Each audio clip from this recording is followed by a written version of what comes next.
Welcome back. I have another story from the Wasteland that will probably keep you up tonight. This is part 2 of the Deathclaws saga, the brutal truth about what it means to be caught between human and monster in a world that only sees monsters. You think Deathclaws are just mindless killing machines. You think they are just targets to eliminate, threats to exterminate. But what if I told you some of them used to be human? What if I told you they remember being people? What if I told you there is a Brotherhood knight right now transforming into the same creature that killed his sister, documenting the tragedy as it consumes him? This is his story. This is their story. This is the part of Fallout lore that nobody talks about because it is too uncomfortable, too tragic, too real. And if you genuinely enjoy this kind of dark storytelling, consider subscribing and liking the channel, but only if it truly resonates with you. My name is Marcus Webb. I say that out loud sometimes just to remember I still have a name, still have a voice that forms words instead of growls. My sister Jennifer is dead, Paladin Jennifer Cross, killed by something that used to be human. I know because I found the holotape. 3 years ago, the Brotherhood sent Jen and Paladin Marcus Webb into the Mojave to hunt what High Elder Maxon called a hybrid threat.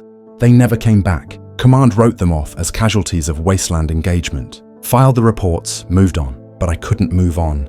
She was my sister. She raised me after our parents died in the super mutant raids. She taught me how to shoot, how to think, how to survive in power armor. I owed her more than a bureaucratic death notice and a folded flag.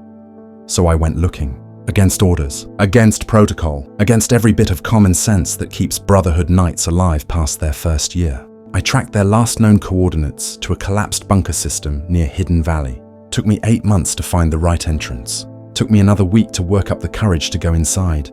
The bunker smelled like death and ozone. Old death, the kind that settles into concrete and becomes part of the structure. But there was something else underneath. Something alive. Something watching. I found Jen's armor first. T-51B chest piece, ripped open from the inside out. The gap between helmet and collar showed claw marks that went clean through reinforced steel. Whatever killed her was strong enough to punch through Brotherhood engineering like it was tissue paper. Her holotags were still attached. I took them, put them in my pocket next to my own, felt their weight like accusation. You couldn't save her.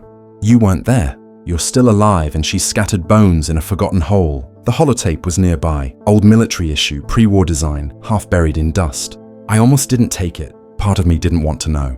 But the Brotherhood trains you to gather intelligence, to document everything, to let facts override feelings. I wish I had listened to the feelings. Dr. Elena Vasquez's voice filled my helmet speakers, calm and clinical, even as she described becoming the thing that killed my sister. She talked about transformations and apex predators and genetic memory like she was discussing weather patterns, like my sister's death was just data to be recorded, just another consequence of her brilliant, horrifying mistake.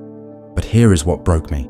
What really broke me, the date stamp on that recording. It was made 2 days after Jen died, which means Dr. Vasquez was still human enough to know what she had done, human enough to remember their names, their ages, their families, human enough to feel guilty. And then she kept transforming anyway, kept choosing the monster over the person.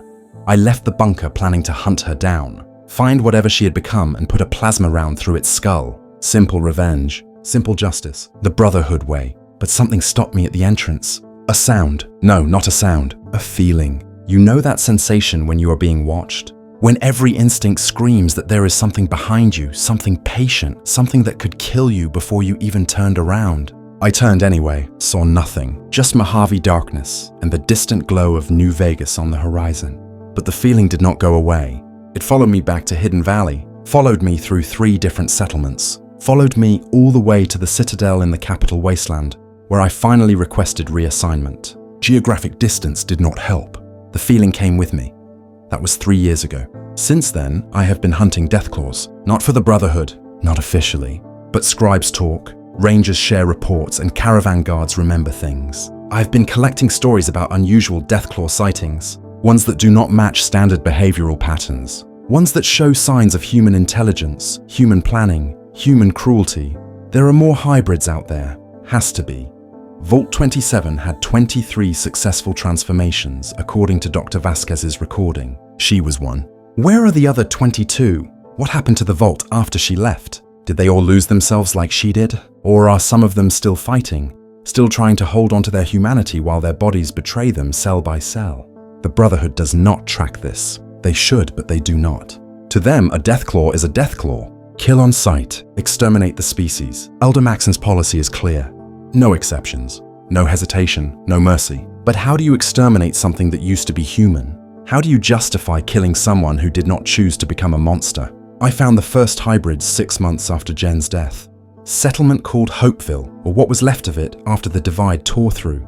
There was a Deathclaw denning in the old medical center. Local militia tried to clear it out 3 times.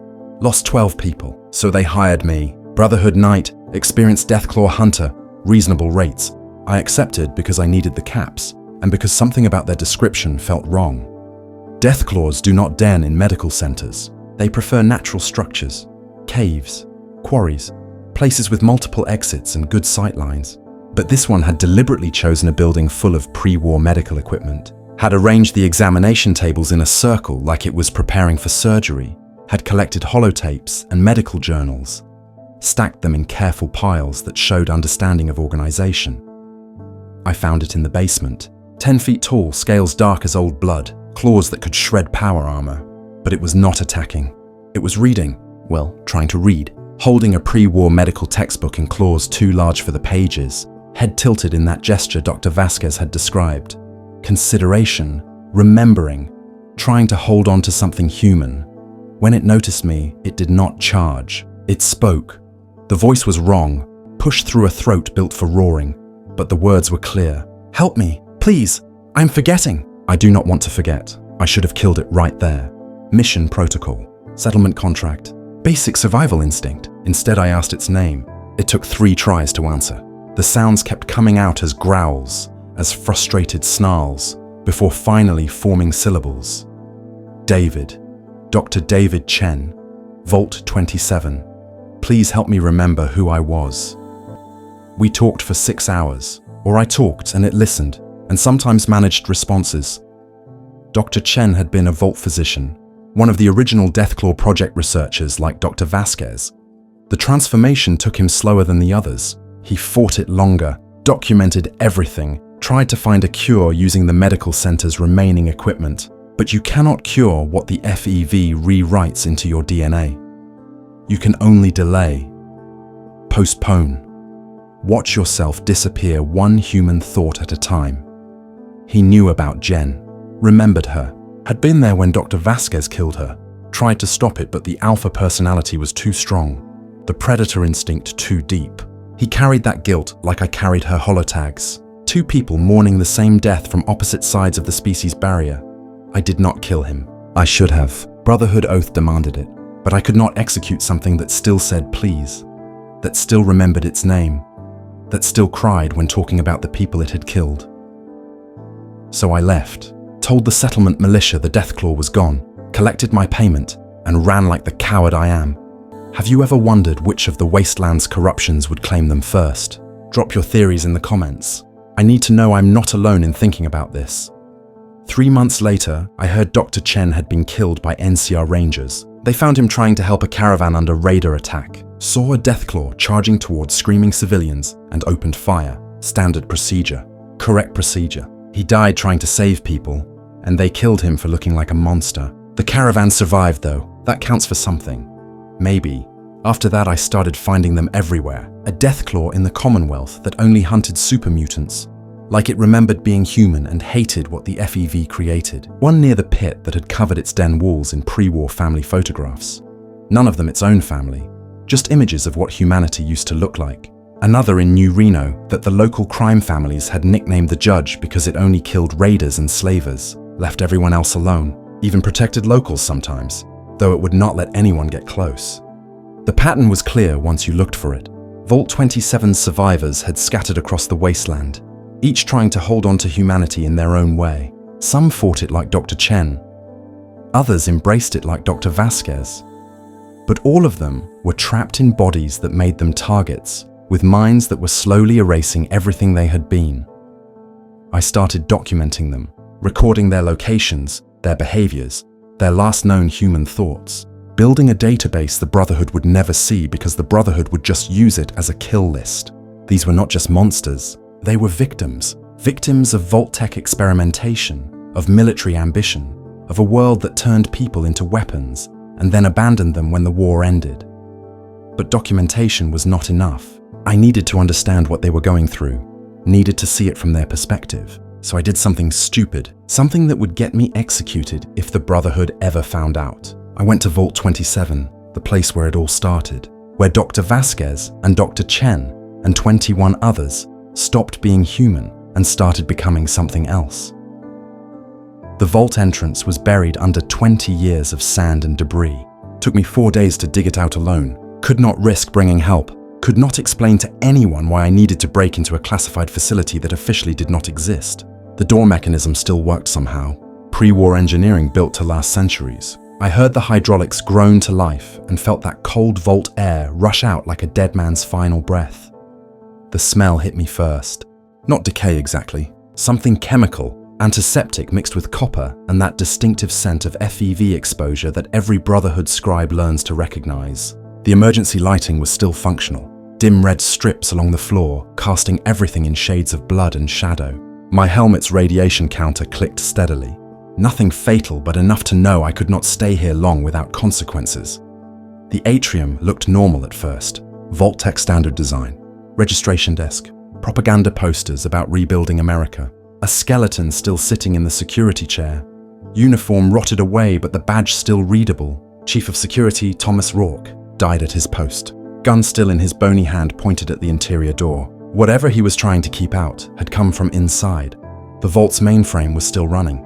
Auxiliary power, geothermal, designed to operate for 200 years minimum. I accessed the logs, dozens of them. Hundreds. Director Keller had documented everything just like Dr. Vasquez said. Clinical observations of the transformation process, daily reports on behavioral changes, video recordings of the subjects as they lost their humanity piece by piece. I watched them all. Every single one. Felt like I owed them that much, owed Jen that much, to understand what had killed her, to see the faces behind the claws. Subject 17 was a teacher named Mary Okoye. She taught children in the Vault School, loved gardening, tried to grow tomatoes in the hydroponics bay. The recordings showed her transformation over 6 months. First the dreams, then the physical changes, then the day she could no longer hold a stylus to write because her fingers had become claws. The last video showed her trying to read a children's book to the empty classroom. Tears streaming down a face that was more reptile than human, unable to form the words anymore. Subject 9 was an engineer named Hassan al-Rashid. He maintained the vault systems, kept everything running. The logs showed he continued his work even as he transformed, crawling through ventilation shafts that would have been too small for a human, but were perfect for something more flexible, fixing problems with claws that could manipulate tools in ways human hands could not. He died in the reactor room. Radiation exposure from a leak he was trying to repair saved the vault, even though the vault had destroyed him. There were 23 subjects total. Dr. Vasquez made it out. Dr. Chen made it out. That left 21. I found evidence of 12 more who had left at various times. Claw marks on the exterior door. Scratched messages in the concrete. Goodbye. I am sorry. Forgive us. But 9 subjects never left the vault at all. I found them in the residential section. They had made a kind of shrine. No, that is not the right word. A monument, a memorial. They had gathered in the common area and arranged themselves in a circle, sitting upright, facing inward. 9 Deathclaws holding hands, or trying to. Their claws were interlocked, creating this chain of former humans refusing to let go of each other even in death. Radiation had preserved them, mummified them, turned them into statues of their own tragedy. I recognized one of them from the video logs. Subject 12, Margaret Webb, my grandmother. My father's mother, who we thought died in Vault 87 during the supermutant outbreak. But she had been here, had been part of this, had transformed into the same thing that killed her granddaughter 70 years later. The genetic poetry of that made me sick. Her personnel file was still in the system.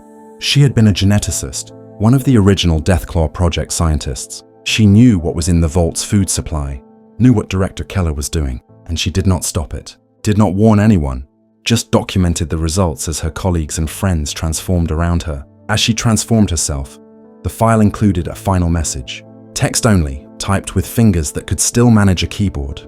To whoever finds this, I deserve what happened to me. We all do. We made these creatures and now we have become them. Let that be our punishment.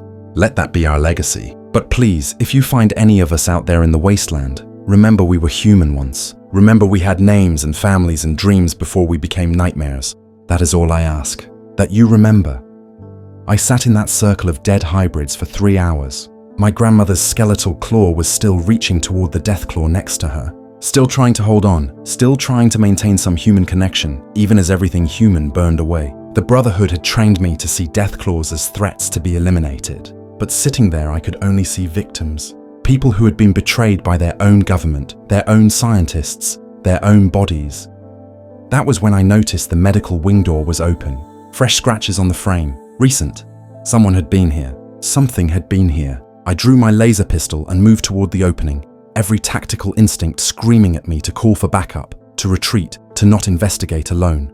But I was already breaking every Brotherhood regulation just by being here. Might as well break a few more. The medical wing looked like a war zone. Equipment smashed. Examination tables overturned. But it was organized chaos, deliberate. Someone had been searching for something specific. Ransacking the place with purpose rather than rage. Medicine cabinets hung open, their contents sorted into piles. Useful, not useful.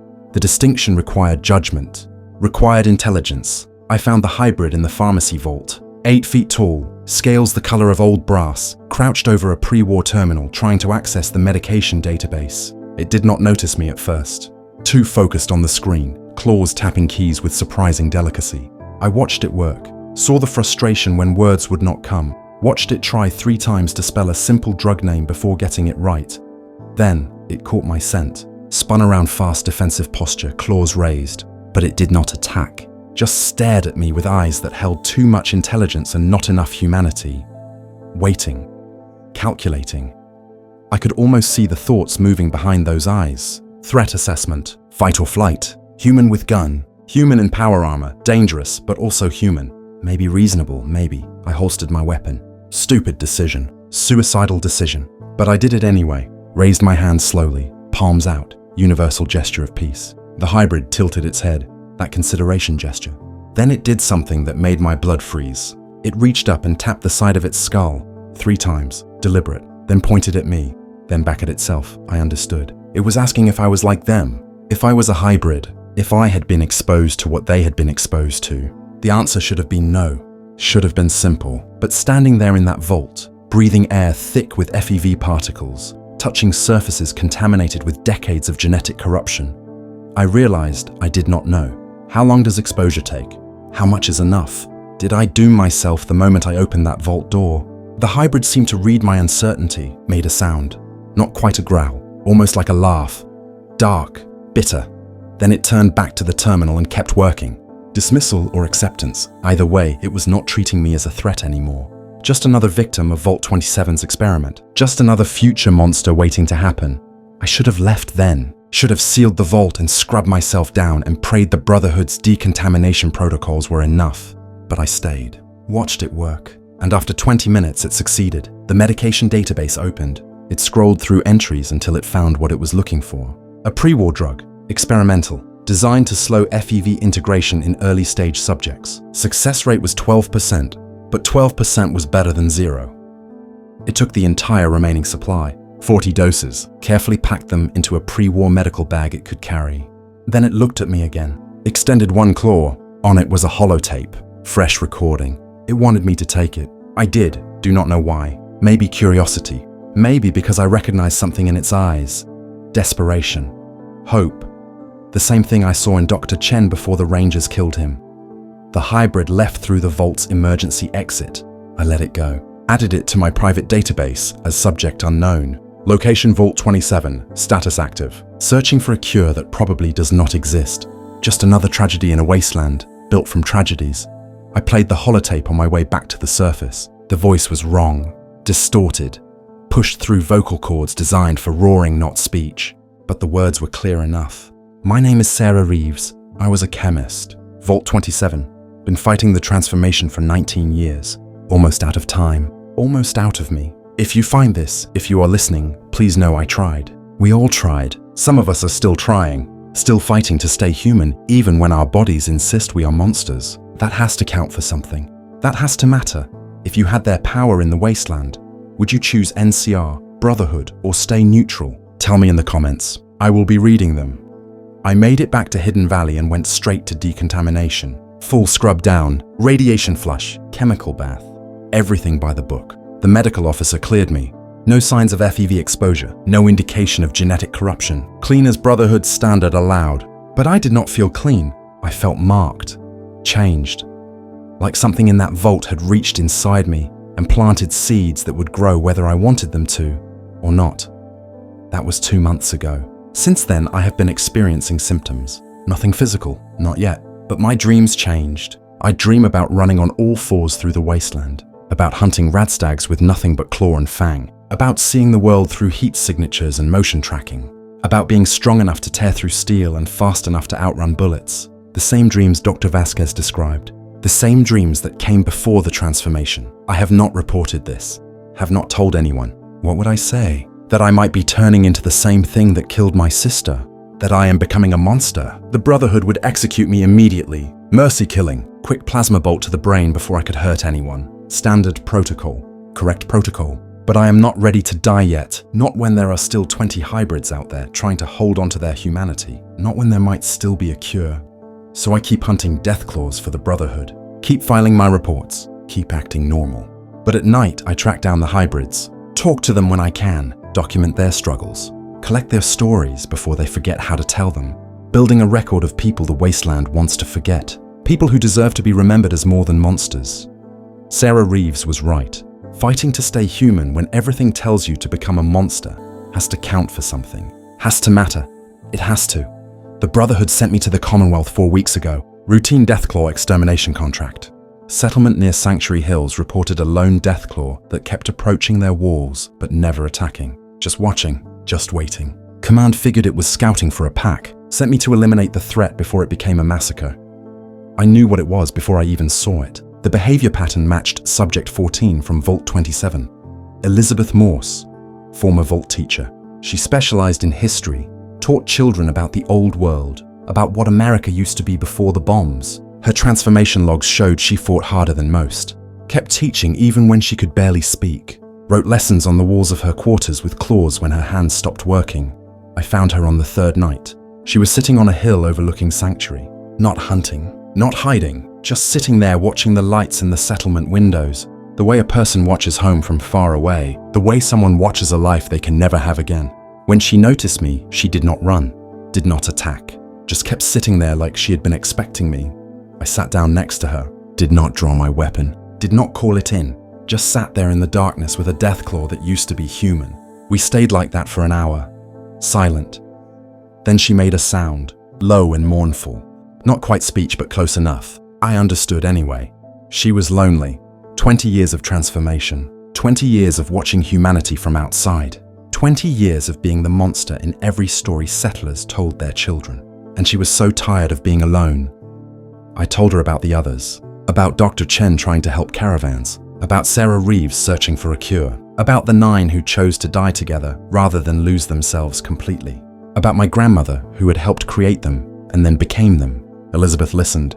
I could tell she was listening because her breathing changed.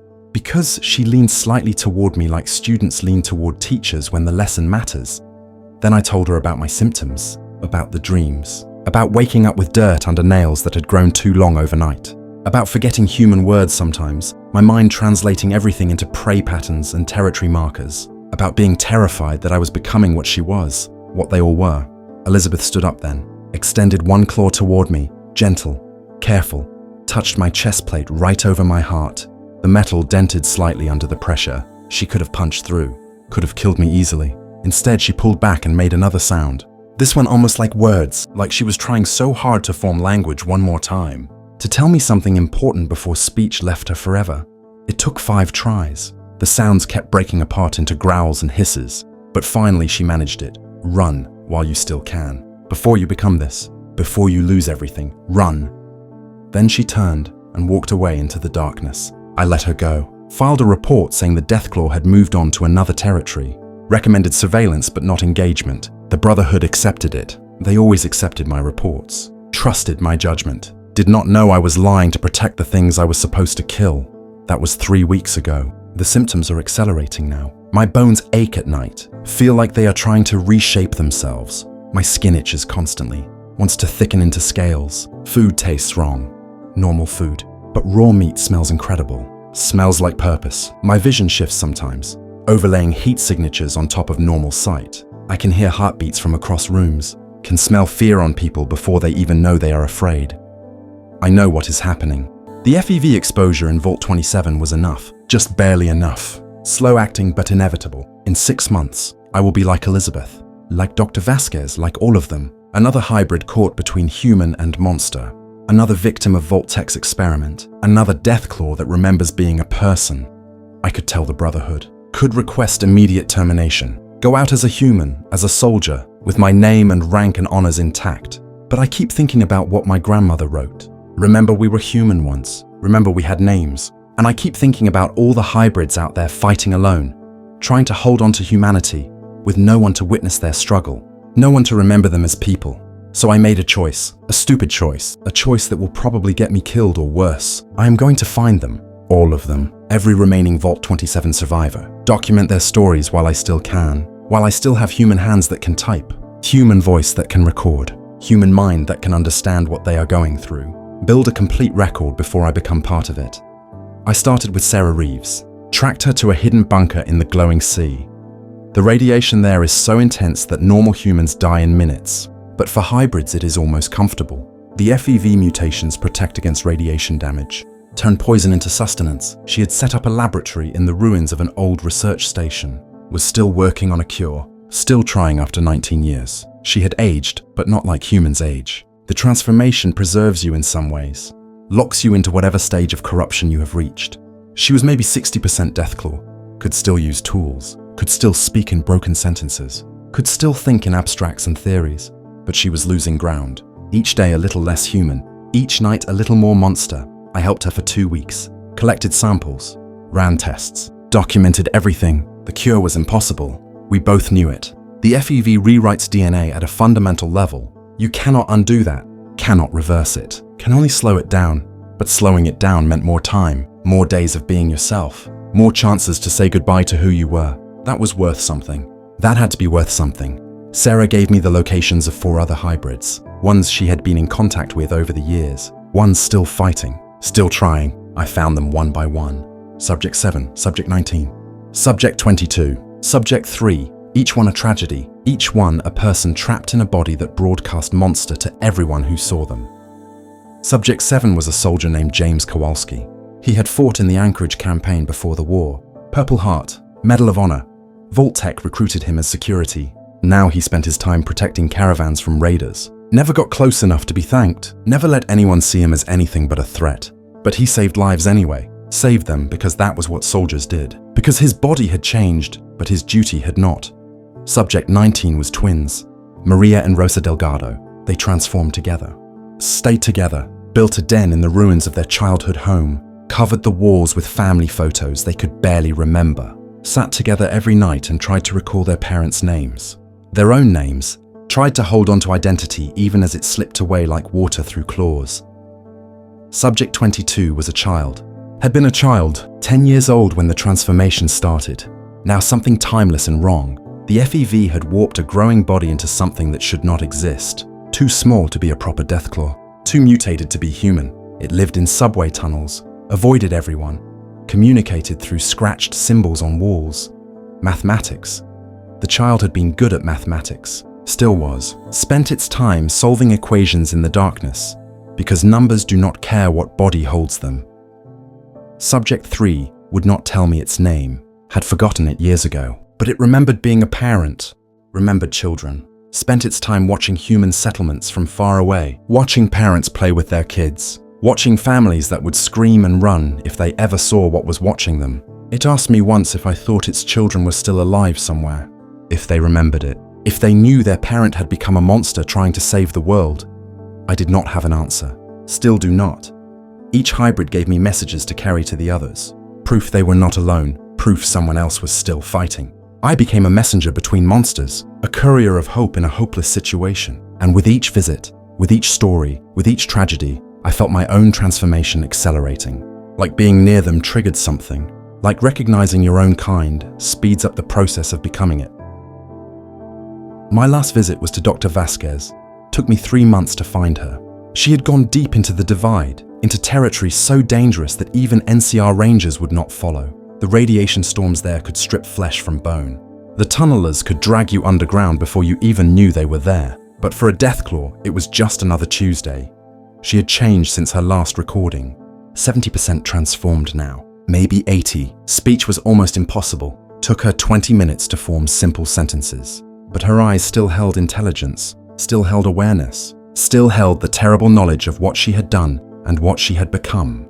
She recognized me immediately, smelled my condition, knew what I was becoming. We did not talk much, did not need to. She showed me her den instead. The walls were covered in names, hundreds of them. Every person she had killed over the years. Every raider and Brotherhood soldier and NCR trooper who had tried to stop her. Every innocent who had been in the wrong place when the transformation took over and the predator emerged. She had carved them into the rock with her claws.